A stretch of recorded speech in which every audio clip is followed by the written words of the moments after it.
देखो भाई, कल तक जो है ना, यहाँ तक हम आगे थे, ये कल तक तो पता ही है सबको, यहाँ तक था इसमें कहने sine i upon sine r बराबर N2 अपॉन N1, और माध्यम में प्रकाश की चाल का फॉर्मूला निकाला था बी बराबर सी अपॉन लैम्डा। पहले माध्यम के लिए प्रकाश की चाल तो वही रहती है, ये बदल जाता है B1, अब बदनांग हो जाएगा N1। दूसरे माध्यम के लिए B2 और अब बदनांग हो जाएगा N2। इसे ऊपर इसे नीचे लेकर गए, ऐसा हो गया, इसे ऊपर इसे नीचे लगा, ऐसा हो गया, यानी कि N1 N2 का मान हमने निकाल दिया, जो कि हम यहाँ लगाने वाले हैं। ये तो हम यहाँ लिखेंगे ऐसे करके कि समीकरण 1 में मान रखने पर, जब समीकरण 1 में मान लगाएंगे तो sine i upon sine r वाले को N2 की जगह लगा दें हम पहले मान C अपॉन B2, हमें आ जाएगा C अपॉन B1, इससे तो कैंसिल हो जाएगा, B1 घूम के ऊपर B2 नीचे, तो sine i upon sine r बराबर जो है वो हो जाएगा B1 अपॉन B2। समीकरण नंबर 2। एक और फॉर्मूला होता है, ये फर्स्ट में फॉर्मूला सिद्ध करते हैं हम कि B बराबर एन लैम्डा तरंग चाल में आवृत्ति में, और उसकी तरंग जगह फॉर्मूला ये सिद्ध करते हैं B बराबर एन लैम्डा। अब दरअसल यहाँ एन नहीं लेते हैं, यहाँ म्यू लेते हैं। क्यों एन नहीं लेते हैं? क्योंकि एन अभद्रांक होता है, तो म्यू आवृत्ति हो जाती है। अब क्योंकि आवृत्ति नहीं बदलती है, जब आवृत्ति नहीं बदलती है तो पहले माध्यम की चाल अगर जो B1 होगी तो म्यू तो सेम रहेगा, ये लैम्डा 1 हो जाएगा, और ऐसे दूसरे माध्यम के लिए ये म्यू तो ऐसे रहेगा, लैम्डा 2 हो जाएगा। समीकरण नंबर 2 में मान रखने पर तो sine i upon sine r बराबर ये B1 अपॉन B2 था, तो इसकी जगह आ जाएगा mu lambda 1 upon mu lambda 2, mu से म्यू कैंसिल हो जाएगा, तो sine i upon sine r बराबर ये B1 अपॉन B2 था, इसकी जगह वैल्यू लगाई थी तो लैम्डा 1 अपॉन लैम्डा 2 आ जाएगा। इस प्रकार फाइनली हमें एक फॉर्मूला मिल जाता है, sine i upon sine r बराबर N2 अपॉन N1 होता है, B1 अपॉन B2 होता है, लैम्डा 1 अपॉन लैम्डा 2 होता है। इनमें से जब चाहें, जब जरूरत पड़ेगी, हम कोई सा भी एक दूसरे के बराबर कर सकते हैं, ये इसके बराबर कर सकते हैं, ये इसके बराबर कर देंगे, कोई सा भी किसी के बराबर कर देंगे। ये होती है इसकी विशेष स्थिति। और जी इसके बाद आ जाता है कि विभिन्न माध्यमों में, ये अलग हेडिंग होगा, विभिन्न माध्यमों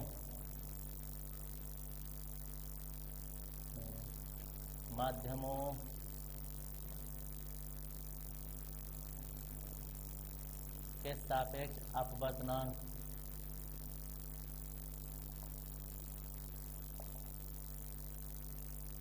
ये हेडिंग डाल देंगे, कितना उतार लेंगे, ये विशेष स्थिति में, ये न्यूमेरिकल में जरूरत पड़ेगी इस फॉर्मूले की।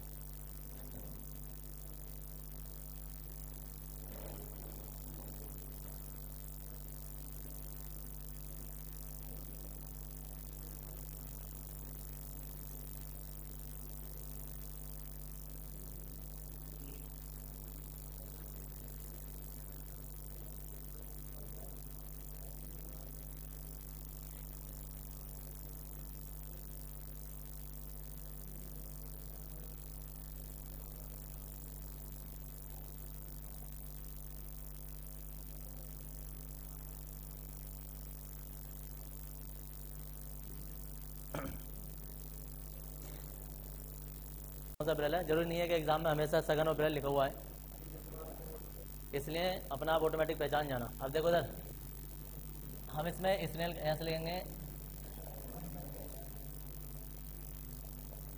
जब प्रकाश किरण विरल माध्यम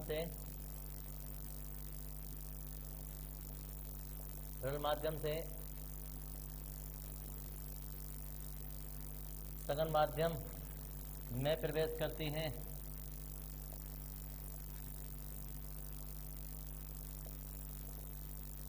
विरल माध्यम से, विरल माध्यम से सघन माध्यम प्रवेश करती है, तब स्नेल के नियम से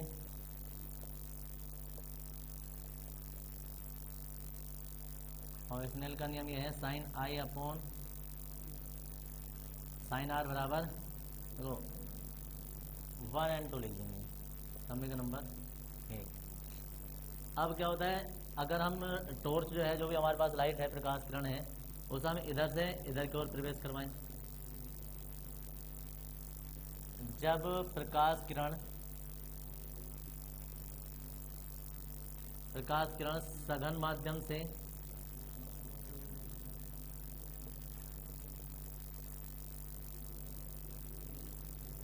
विरल माध्यम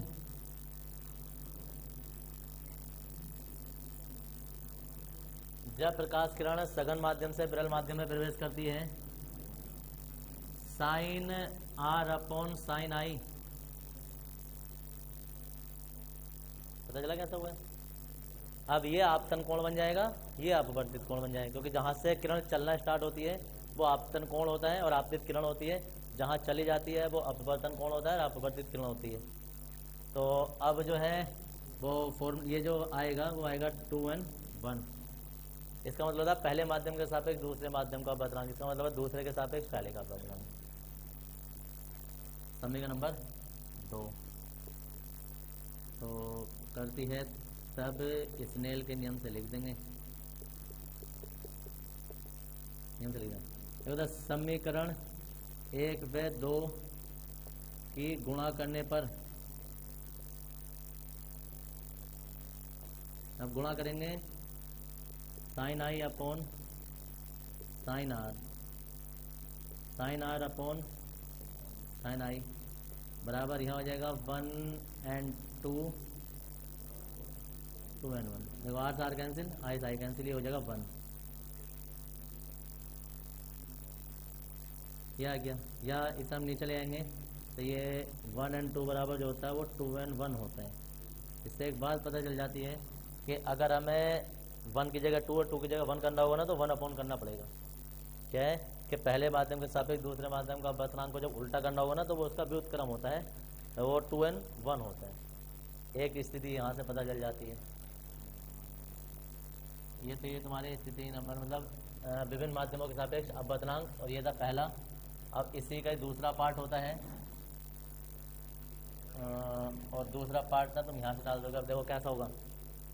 दरअसल ये अभी हमारे पास था एक माध्यम, सिर्फ 2 माध्यम, मतलब एक तो वायु थी और एक कोई जैसे कांच या जल, एक ही माध्यम होगा, मतलब यहाँ सिर्फ 2 माध्यम है। अब जरा मैं उसमें एक माध्यम और जुड़ जाए या एक और जुड़ जाए या बहुत सारे माध्यम हो जाए, तब क्या होगा। तो सेकंड में ना हम ऐसे लिख देंगे अनेक माध्यमों के लिए। अब अनेक माध्यमों के लिए ना माध्यम भी अनेक बनाने पड़ेंगे, कम से कम 3 तो बनाएंगे हम।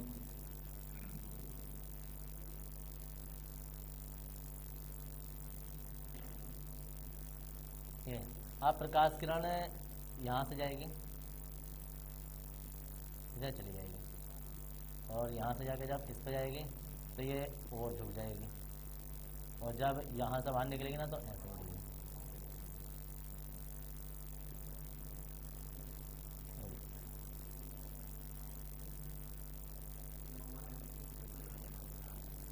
ये है n1, ये है n2, ये है n3 और ये वापस n1।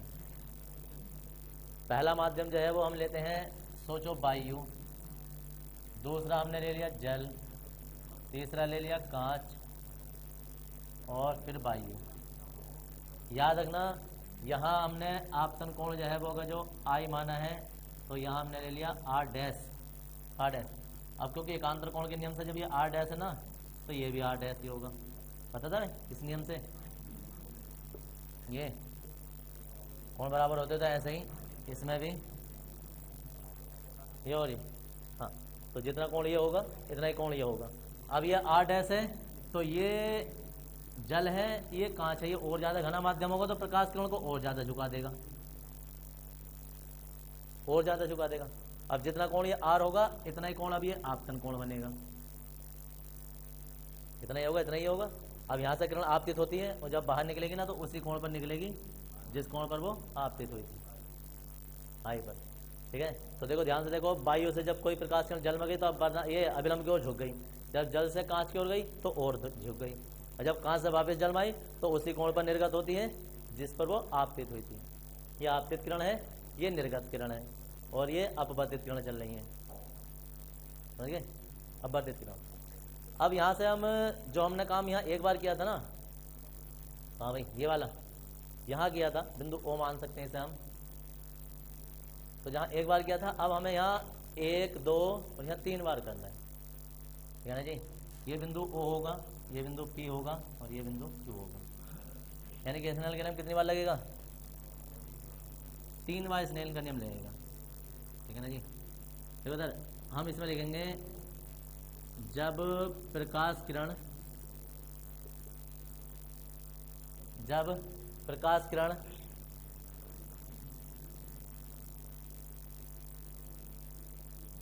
पहले माध्यम से दूसरे माध्यम में प्रवेश करती है, देखो प्रवेश करती है, तब स्नेल के नियम से, वरना तुम ऐसा लिख सकते हो, तब बिंदु ओ पर स्नेल के नियम से, और बिंदु ओ पर हमने स्नेल का नियम लगा दिया, सिंपल होगा स्नेल का नियम sine i upon sine r dash बराबर 1n2 समय का नंबर आ गई 1। अब लिखेंगे जब प्रकाश किरण देखो सर दूसरे माध्यम से तीसरे माध्यम में जाती हैं, दूसरे माध्यम से तीसरे माध्यम में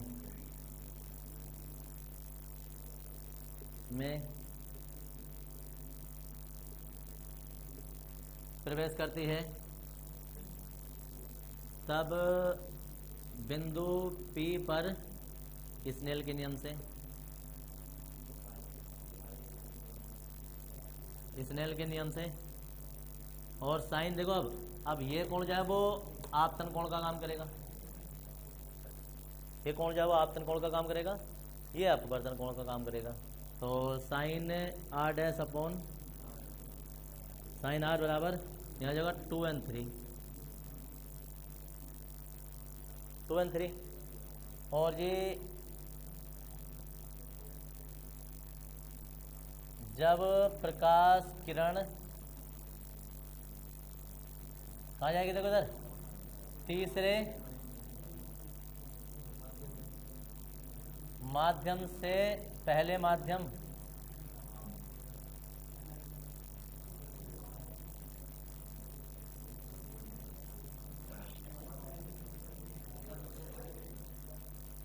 तीसरे माध्यम से पहले माध्यम में प्रवेश करती है, नहीं तो यहाँ से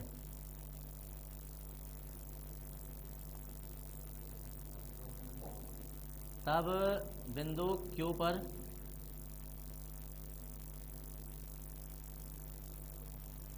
स्नेल के नियम से sign r upon sine i बराबर sign r upon sine i बराबर यहाँ आ जाएगा 3n1 समीकरण नंबर 3। समीकरण क्या हो के रहा है, दिल ना तो आराम से चले जाओ, क्यों अपना दिन खराब करना चाह रहे हैं सुबह सुबह।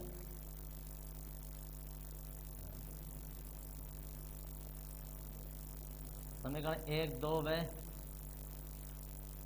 3 की गुणा करने पर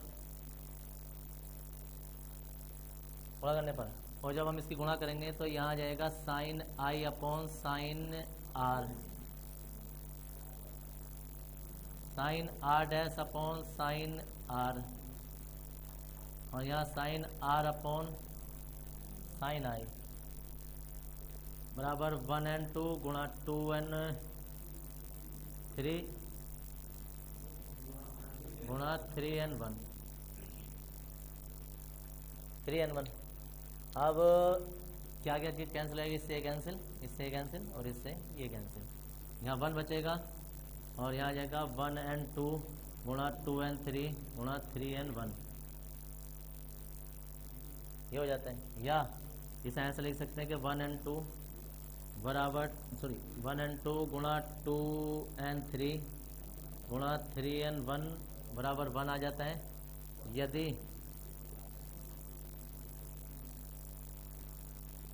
पहला माध्यम वायु को इंग्लिश में एयर कहते हैं, पहला माध्यम वायु, दूसरा माध्यम जल को इंग्लिश में वाटर कहते हैं,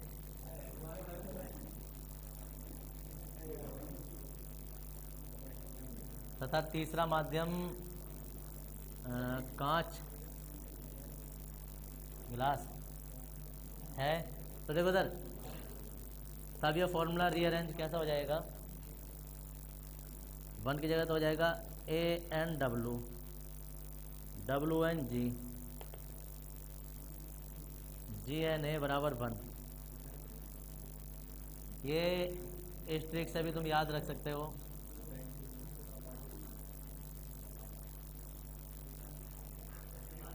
ANW WNG और GNA, ये चक्र चलता है पूरा, तार लेना।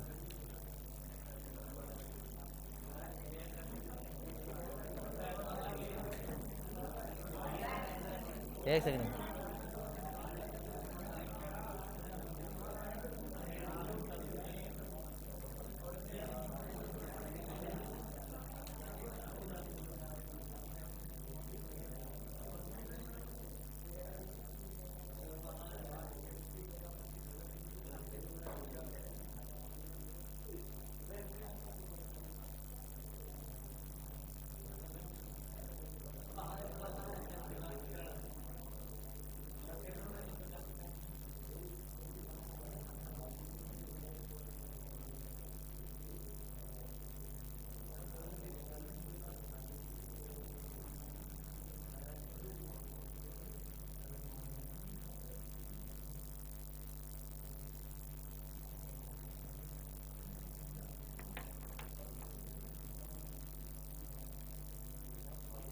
तो इसलिए मैं तुम्हें वो डायरेक्ट लिखवा रहा हूँ, समझ गए। त्रिज्या, अरे यार सुन लो भाई, त्रिज्या और ये वक्रता त्रिज्या और फोकस दूरी में संबंध होते हैं। तो आर जो होता है ना, आर वो एफ, सॉरी जो एफ होता है, एफ वो आर का आधा होता है। या आर बराबर तुम लिख सकते हो 2f, कभी कभी बीच में जरूरत पड़ जाती है। एफ फोकस दूरी, आर वक्रता त्रिज्या, ठीक है ना जी। तो चाहो तो तुम ऐसा लिख सकते हो कि वक्रता त्रिज्या बराबर 2 गुणा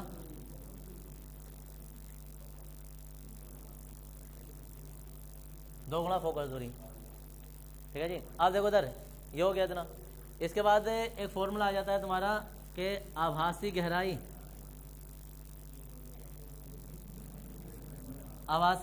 बराबर जो होता है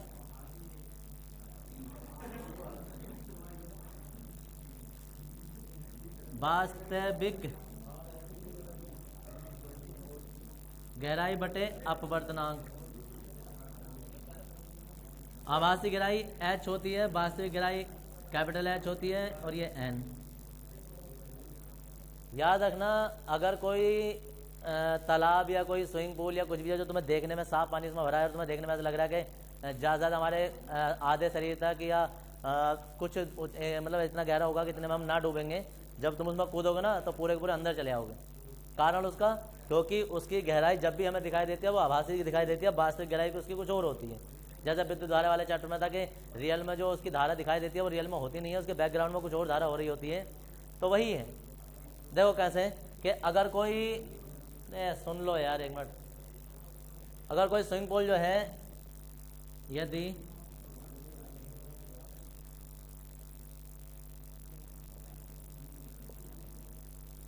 यदि कोई स्विमिंग पूल 6 मीटर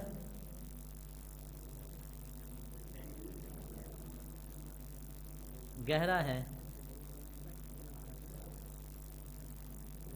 तो उसकी आभासी गहराई ज्ञात कीजिए। आभासी गहराई ज्ञात कीजिए। और जल का बतलांक इन्होंने दिया है, जल के लिए n बराबर 4/3 होगा, 4/3 जल के लिए।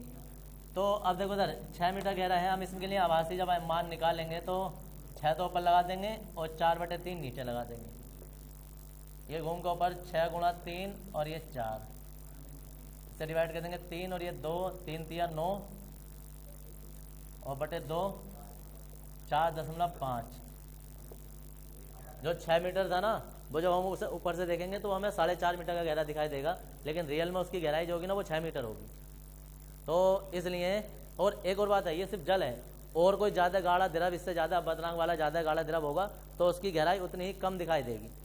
देखने में ऐसा लगता है बहुत सारे उसमें कहते हैं ना बड़े बड़े आदमी उसमें डूब गए, या किसी उसमें तालाब में गए, या कहीं नदी में गए, या कहीं नहाने जैसे कूदे उसमें और फिर वो निकल के नहीं आए। तो उसका कारण यही होता है कि स्वच्छ पानी जैसा नदी में बह रहा होता है, दिखाई दे रहा है कि यार उसमें अंदर तक के पत्थर वत्थर सब दिखाई दे रहे हैं। देखने में ऐसा लगता है कि यार इतना ही होगा, ज़्यादा से घोंटों घोंटों तक होगा या आधे शरीर तक होगा। जैसे उसके अंदर कूदे वो पूरे चलेगा अंदर। और ऊपर से होता ये है कि अंदर जाके पत्थर वत्थर से या कहीं पैर फिसला या टकरा गए, चोट वोट लगी, तो वो क्या होता है एकदम से बेहोश भी जल्दी हो जाते हैं। थोड़ा सा पानी पिया नहीं है फिर भाई साहब वो चल बसते हैं सीधे सीधे, यही होता है। तो कभी भी स्विमिंग पूल में पानी भरा हो या कहीं नदी में पानी भरा हो तो ऑटोमेटिक समझ लेना जितनी देख के गहराई लग रही है उसका 1.5 गुना लगा देना, मतलब 1.5 गुना उसमें बढ़ा देना। क्या जो 1 मीटर का होगा ना तो 1.5 मीटर होगा ये, या 2 का होगा तो ना 2.5 का होगा ये, या 2.5 या 2.25 के आसपास गहरा होगा। ऑटोमेटिक अंदाजा लगाना, क्योंकि गहराई हमेशा उठा हुआ तल दिखाई देता है। ठीक है जी, तो ये सब थोड़ा लिख लेंगे, इसकी जरूरत पड़ जाती है। हेडिंग ना इससे डायरेक्ट लिख लेना, नोट करके लिख लो, नोट करके लिख लो।